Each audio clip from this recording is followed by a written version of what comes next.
सोलापूर शहराच्या पाणी पुरवठ्यासाठी लागणाऱ्या तुरटी खरेदीला 10 ठिकाणी विंधन विहिरींवर इलेक्ट्रिक पंप सेट बसवण्यास महापालिका स्थायी समितीनं एकमतानं मान्यता दिली।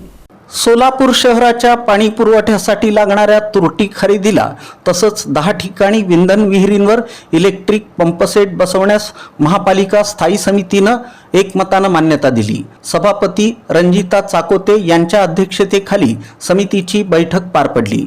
यावेळी शहरातील 10 ठिकाणी विंधन विहिरींवर इलेक्ट्रिक पंप सेट बसवण्याचाही निर्णय घेण्यात आला। सार्वजनिक आरोग्य अभियंता विभागांतर्गत सर्व जलशुद्धीकरण केंद्रांसाठी पाणी शुद्धीकरण प्रक्रियेला आवश्यक असलेली 700 मेट्रिक टन तुरटी खरेदी करण्यास मान्यता देण्यात आली। महालक्ष्मी ट्रेडिंग कंपनीकडून 63,39,900 रुपयांना ही खरेदी करण्यात येणार आहे।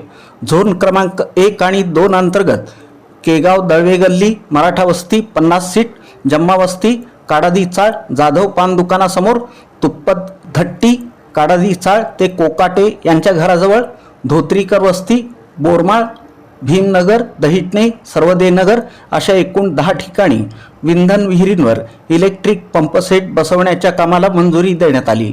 हे काम Gurukripa electrical and rewinding works Solapur यांच्याकडून एस्टिमेट दरापेक्षा 0.50% कमी दरानं 6,71,520 रुपयात करण्यात येणार आहे। दरम्यान अभियंता व्यंकटेश चौबे यांनी संबंधित ठिकाणी हातपंप बसवण्याची सूचना केली।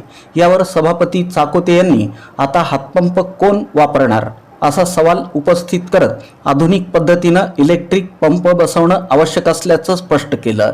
तसंच पाणी पुरवठा व्यवस्थेबाबत अधिक कार्यक्षमतेनं काम करण्यासाठी त्यांनी अधिकाऱ्यांना विविध सूचना दिल्या।